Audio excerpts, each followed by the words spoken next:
مسلح افراد سمفروپول کے ہوائی اڈے پر پہرا دے رہے ہیں۔ یہ علاقہ یوکرین کے خود مختار حصے کرائمیا میں ہے، جہاں کی اکثریت روسی نسل سے تعلق رکھتی ہے۔ یونیفارم میں ملبوس یہ محافظ منظم اور پرعزم ہیں، مگر یہ واضح نہیں کہ وہ کس کی نمائندگی کر رہے ہیں اور ان کا مقصد کیا ہے۔ ہم یہاں امن و امان کی صورتحال قائم کرنا چاہتے ہیں۔ ہم نہیں چاہتے کہ ریڈیکلز کیف سے اور یوکرین سے جہازوں میں یہاں آئیں اور حالات خراب کریں۔ ہمارے مقاصد میں سے ایک یہ بھی ہے کہ آگ کو کرائمیا میں پھیلنے سے روکا جائے۔ ہم کرائمیا میں شدت پسندی اور فاشزم نہیں چاہتے، ہم امن چاہتے ہیں۔ کرائمیا یوکرین کے نئے لیڈر اور روسی حامیوں کے درمیان جاری مزاحمت کا مرکز بن گیا ہے۔ روسی جھنڈے لہرانے والے یہ مظاہرین جمعرات کو مقامی پارلیمان کے دفتر پر قبضہ کرنے والے مسلح افراد کی تائید کے لیے باہر نکلے۔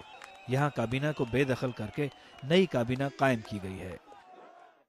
دوسری طرف کیف میں یوکرین کی پارلیمان نے اقوام متحدہ کی سیکیورٹی کونسل کا اجلاس بلانے کا مطالبہ کیا ہے اور روس کو یوکرین کی خود مختاری اور سالمیت کے خلاف کارروائیاں روکنے کی تنبیہ کی ہے۔